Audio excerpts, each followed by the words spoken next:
This is very exciting. Excited for our next guest. That's because it was a shocking ending to season 3 of Saving Hope. Fans were just left with so many questions. The first episode, by the way, of season 4 airs tonight on CTV, and here to talk about it is Dr. Alex Reed herself, Erica Durance. Thanks for joining us. Thank you. I like being introduced as a doctor. Yeah, well, I mean, it's your you play the role very well. It's very convincing. I like to think of myself as one. Except for when it comes to real life, I'm sure. You don't diagnose people in real life. No, I don't. But I actually have a list of things going through my head sometimes when my sons are sick or whatever. I go, I'm sure it's this. Really? I'll call my friend. He's a neurologist. And my husband's like, really? Get over yourself. Yeah, this is taking the character too far. Yeah, you really don't know what you're talking about. You know, we have so many questions. So many people watched that finale in shock, and we're left with more questions about so many other things. So tell me a little bit about season 4 and where it sort of picks up from and what we can expect to see in season 4. Right, so season 4 picks up in a little bit of a time jump. Alex is going back to work after maternity leave, so there's a little bit of that mother going back to work, dealing with leaving her child at home, and I think that's incredibly relatable to pretty much any woman that's around right now. Most women have that outside the home job to kind of make ends meet, and so she's dealing with that. Charlie and Alex are together in a real time for the first time. The audience can actually watch it without flashbacks, and they're dealing with, is he the real biological father? Is he not?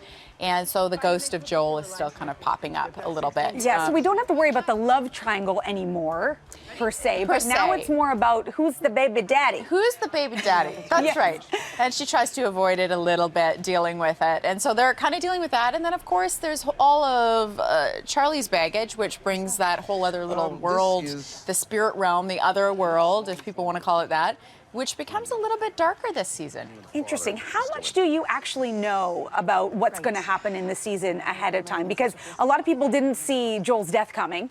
Well, you know what? I was watching it myself with my husband, and I didn't know how that would manifest either. And I was watching popcorn, and I went, whoa, he really died. It wasn't just, you know, okay, the assumption of it. Who knows if he'll come back, though? You never say never, right? Interesting. And when you signed on, because we remember having you here on our show on CP24 Breakfast, season 1. Right. When you signed on for Saving Hope, season 1, did you ever think it would take off the way it has? And now here we are in the start of season 4? No, you know what? I don't make assumptions. I'm not being certainly negative about it. One hopes for things, but it was kind of like the little engine that could. It was this little project that a group of us worked together on, and we liked it, and we thought it had some legs to it, and all of a sudden people just kind of fell in love with all the characters. And I think that this year, again, you know, audience members are going to get to know those other characters. There's new characters, and there's more character development, and so they can kind of pick their flavor, as it were, and each one has its own journey, and it's really kind of a new season that way, which is quite nice. Well, social media blew up after the end of season 3.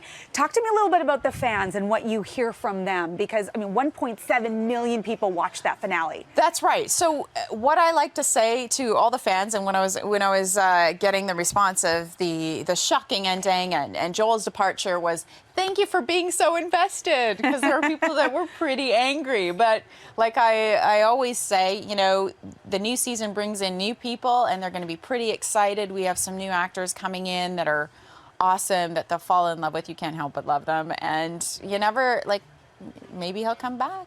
Oh, wow. You never know. We do have the ghost world for a reason. Yeah, because that's one of the questions. People are saying, is Joel going to come back as a ghost? Although with the way he died. I know. I was going to say it's a bit tough, but that's why it's the kind of show it is. And you get a little bit of the reality and a little bit of that kind of other world kind of thing, which allows you to have a little bit more play, which is fun.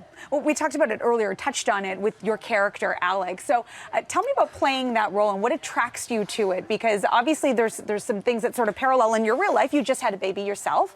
That's right. So I think for me it was it was her strength, and it was kind of balanced with that sense of vulnerability that she has as well. I was really interested in playing a character that was so incredibly driven but had to deal with so much trauma, and how do you deal with trauma, and then the overall kind of look of the show and the idea and the concept of the show, which is how do we as human beings deal with all the varying things in our lives, and some of those bigger questions. So that's what I kind of like, and she just continues to evolve, and this year is really her coming back like hell on wheels, like I'm coming back, I have something to prove, I'm a mother, but Nice. I'm trying to prove something now professionally, which is also incredibly relatable. We're so looking forward to seeing Alex. Erica, thank you for joining Thank us. you. And we'll remind everyone you can watch Saving Hope Thursdays on CTV, the season premiere of season 4 tonight on CTV, 9 o'clock.